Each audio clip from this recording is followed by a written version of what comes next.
Pada suatu hari manusia bersahabat dengan Tuhan, dan manusia dan Tuhan ini berjalan di tepi pantai, dan mereka bersama-sama berjalan bersama dan saling bercerita satu sama lain. Tetapi pada satu saat manusia menoleh ke belakang dan dia hanya melihat sepasang telapak kaki, dan kemudian dia protes kepada Tuhan. Tuhan, Kau berjanji untuk menyertaiku dalam perjalanan, tetapi mengapa Engkau membiarkan saya berjalan sendirian? Lihat, di belakang hanya ada sepasang telapak kaki. Kemudian Tuhan berkata kepada manusia, sahabatku, kamu tidak boleh berjalan sendirian. Aku selalu menyertai kamu. Sepasang telapak kaki yang kamu lihat itu adalah telapak kakiku. Kamu ini sekarang sedang saya tinggal. Saudara-saudari yang terkasih di dalam Tuhan, kisah ini itu diinspirasi dari ada gambar telapak kaki, dan ada tulisan bahwa Tuhan selalu menyertai kita. Dalam Yesaya 49 ayat 15 dikatakan bahwa dapatkah seorang perempuan melupakan bayinya sehingga ia tidak menyayangi anak dari kandungannya? Sekalipun dia melupakannya, aku tidak akan melupakan engkau. Inilah sabda Tuhan, bahwa Tuhan itu menciptakan kita juga karena cintanya kepada kita. Sama seperti seorang pelukis yang melukis atau membuat patung karena dia mempunyai cinta terhadap apa yang dia buat. Demikian Tuhan, demikianlah juga Tuhan pada awal mula penciptaan. Tuhan menciptakan segala-galanya dan Dia menciptakan baik adanya. Demikian juga ketika kita pun diciptakan oleh Tuhan.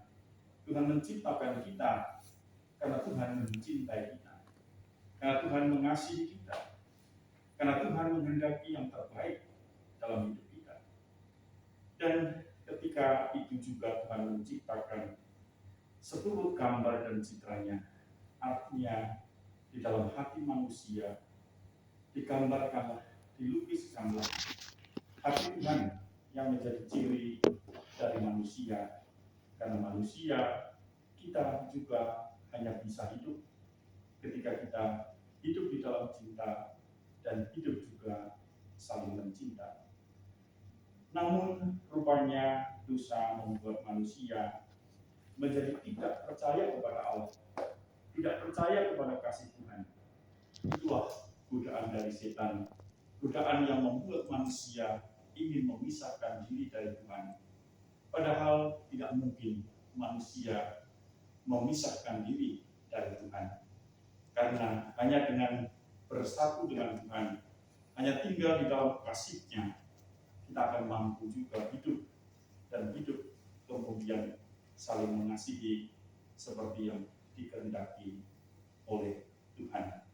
Nah, saudara-saudari yang terkasih, hidup kita, dalam pengalaman hidup kita, memang ada saat-saat ketika kita menyadari bahwa Tuhan itu seolah-olah tidak mencintai kita, sebagaimana juga tadi digambarkan dalam cerita.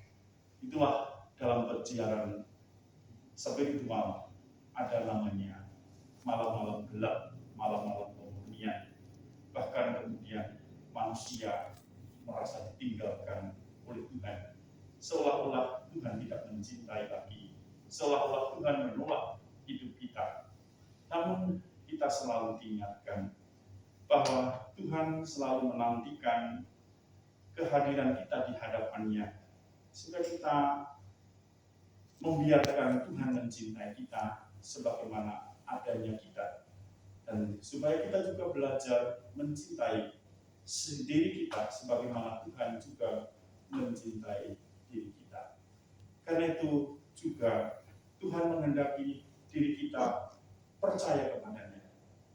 Sebelum kita percaya kepada Tuhan, sebelum kita mengandalkan Tuhan, sebelum kita menyerahkan diri kepada Tuhan, membiarkan Tuhan mencintai kita, kita tidak akan mampu juga mengalami kasih Tuhan itu. Santa Teresia Lisieux, dia menggambarkan diri seperti seorang anak dan ingin tetap menjadi seorang anak, supaya dalam kerendahannya, di dalam kekecilannya, di dalam kepolosannya, dia selalu bisa berlari kepada Tuhan sebagai Bapaknya yang akan selalu menggendong, yang akan selalu memeluk, yang selalu akan tetap mengasihi. Demikian juga kita, agar kita juga selalu mengalami kasih Tuhan, kita harus selalu menyadari kebapaan kita, kita harus selalu menyadari keberdosaan kita, kita harus menyadari kelemahan kita, kita harus menyadari juga keraguan kita, dan belajar untuk mempercayakan hidup kita kepada Tuhan. Dan itulah yang diminta Tuhan kepada kita semua. Tuhan berkata, datang padaku, kamu yang letih lesu, berbeban berat, dan kemudian pikulah kuk yang kupasang, dan belajarlah daripadaku, karena aku lemah lembut dan rendah hati, kamu akan mendapatkan kelegaan. Kita pada malam hari ini, kita beradorasi di hadapan Sakramen Maha Kudus, di mana kita percaya bahwa Tuhan hadir di dalam hatinya yang penuh belas kasih, hatinya yang penuh kerahiman, hatinya yang penuh kemurahan. Kita datang dengan keraguan, kita datang dengan kelemahan kita datang dengan dosa-dosa kita, dan kita belajar menyerahkan hidup kita dalam kasih Tuhan itu. Kita membiarkan Tuhan mengasihi kita, walaupun kita ini rapuh, lemah, dan dosa, penuh dengan dosa. Karena hanya dengan mengandalkan Tuhan, menyerahkan diri kepada Tuhan, kita akan memperoleh damai, sejahtera, sukacita, karena kita tidak mengandalkan kekuatan kita sendiri, tetapi mengandalkan kasih Tuhan. Amin.